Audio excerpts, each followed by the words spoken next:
স্ত্রীর উচিত স্বামীর জন্য ঘরটাকে প্রশান্তির নীড় বানিয়ে রাখা। আমি নারীদেরকে তৈরি করেছি লিতাসকুনু ইলাইহা, যেন পুরুষেরা স্ত্রীদের সংস্পর্শ যখন পায় পুরুষদের হৃদয়টারে প্রশান্ত করে দেয় কে? কারণ স্বামীকে যখন স্ত্রী সাহস যোগায় স্বামীর সাহস বেড়ে যায়, ঠিক কিনা? স্বামীর আহ্বানে সাড়া না দিয়ে মুখ ফিরিয়ে চলে যায়, ফজর পর্যন্ত আল্লাহর ফেরেশতারা ওই মহিলার উপর লানত দিতে থাকে, আওয়াজ করে পড়তে হবে না আউযুবিল্লাহ। স্ত্রীদেরকে আল্লাহ কি দায়িত্ব দিয়েছে? একটা ফ্যামিলিকে সুন্দর করতে, একটা দাম্পত্য জীবনকে সুন্দর করতে। স্ত্রীর এক নম্বর দায়িত্ব হচ্ছে she should make a comfort to her husband। স্ত্রীর উচিত স্বামীর জন্য ঘরটাকে প্রশান্তির নীড় বানিয়ে রাখা। কি বানিয়ে রাখা? প্রশান্তির নীড়। স্ত্রী হওয়া উচিত এমন যাকে দেখলে স্বামীর চোখ জুড়ায়, স্বামীর প্রাণ জুড়িয়ে যায়, স্বামীর হৃদয়টা ঠান্ডা হয়ে যায়, ঠিক কিনা? আর স্ত্রীর দিকে তাকালে যদি মেজাজ গরম হয়ে যায়, মেজাজ খিটখিটে হয়ে যায়, ঝামেলা আছে না নাই? ঝামেলা আছে। এজন্য মেহেরবানি করে আমাদের বোনরা যারা এমন কোনো কাজ করবেন না যেটা স্বামীর মেজাজকে খিটখিটে করে দেয়, কারণ আল্লাহ তাআলা আপনাদেরকে তৈরি করেছে লিতাসকুনু ইলাইহা, স্বামী আপনার কাছে গেলেই যেন তার হৃদয়টা প্রশান্ত হয়ে যায়, ঠিক কিনা? অনেক স্ত্রী আছে না জেনে না বুঝে স্বামীর সাথে এমন খিটখিটে মেজাজ দেখায় যেটা স্বামীর জন্য মেনে নেওয়া কষ্টকর। স্বামীর জন্য একটা ত্রাস হয়ে দাঁড়ায় স্ত্রী, ত্রাস। অনেক স্বামী আছে স্ত্রীর এরকম আচরণের কারণে, অতিরিক্ত প্রেসার ক্রিয়েট করার কারণে স্ত্রীদেরকে ভয় পায়।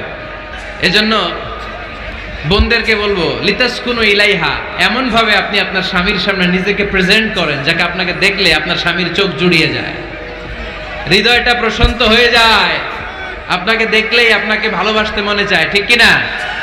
এজন্য রব্বুল আলামিন বলেন আমি নারীদেরকে তৈরি করেছি লিতাসকুনু ইলাইহা, যেন পুরুষেরা স্ত্রীদের সংস্পর্শ যখন পায় পুরুষদের হৃদয়টারে প্রশান্ত করে দেয় কে? রব্বুল আলামিন বলেছেন খাদিজার জন্য জান্নাতে আমি এমন একটা ঘর বানিয়েছি যেই ঘরের মধ্যে কোনো বিশৃঙ্খলা নাই।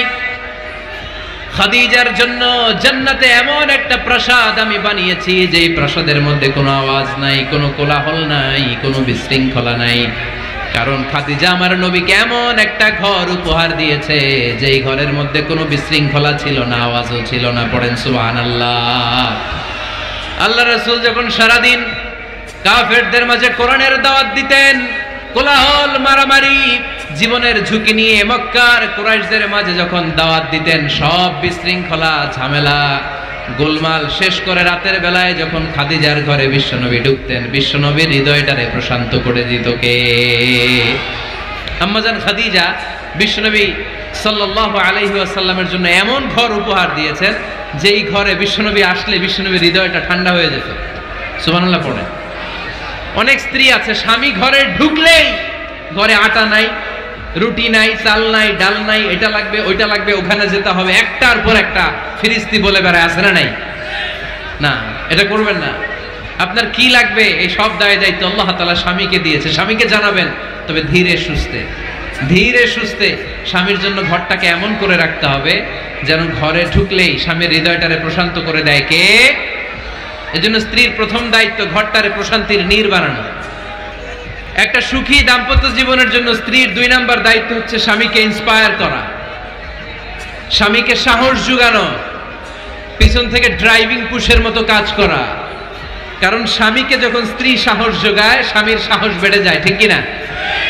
আল্লাহর হাবিব সাল্লাল্লাহু আলাইহি ওয়াসাল্লামের কাছে কোরআনের আয়াত নাযিল হলো, ইকরা বিসমি রাব্বিকাল্লাযী খালাক খালাকাল ইনসানা মিন আলাক ইকরা ওয়া রাব্বুকাল আকরাম আল্লাযী আল্লামা বিল কলম আল্লামাল ইনসানা মা লাম ইয়ালাম। পড়েন আল্লাহু আকবার।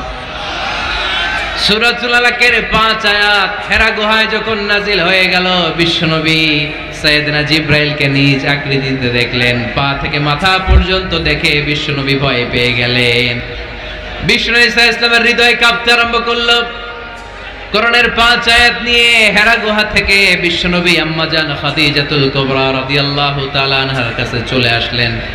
এসে ডেকে বললেন, খাদিজা জাম্মিলুনি জাম্মিলুনি, কম্বল দিয়ে তুমি আমারে চাপা দাও, আমার ভয় লাগছে, মনে হয় আমি বাঁচবো না। আম্মাজান খাদিজা বললেন, কি হয়েছে আপনার? বিশ্বনবী বললেন, বিশাল বড় একটা লোক কোরআনের 5 আয়াত নিয়ে এসেছে। ওই লোকের পা হেরা গোয়ার মধ্যে, মাথাটা আকাশের উপরে, এত বিশাল সত্তা, বিশাল কোন মানুষ জীবনে আমি দেখি নাই। এসে সে পরিচয় দিয়েছে সে নাকি জিব্রাইল ফেরেশতা। বিশ্বনবী বললেন, মনে হয় আমি বাঁচবো না, আমার জ্বর চলে এসেছে, আমার হৃদয়ের মধ্যে কাঁপুনি শুরু হয়েছে, তুমি আমারে কম্বল দিয়ে চাপা দাও। আম্মাজান খাদিজা বললেন, ও নবী, ভয় পাবেন না, আমার আল্লাহ কোনোদিন আপনারে অপমান করবেন না। সুবহানাল্লাহ পড়েন। ওয়াল্লাহি ওয়াল্লাহি লা ইউখজিকাল্লাহু আবাদা। নবী গো, আল্লাহ আপনারা অপমান করবেন না, কারণ আপনার মধ্যে এমন এমন ভালো ভালো গুণ আছে, এই গুণাবলীগুলি যে মানুষের মধ্যে থাকে তাকে আমার রব কোনোদিন অপমান করতে পারে না। চিল্লায় বলেন ঠিক কিনা?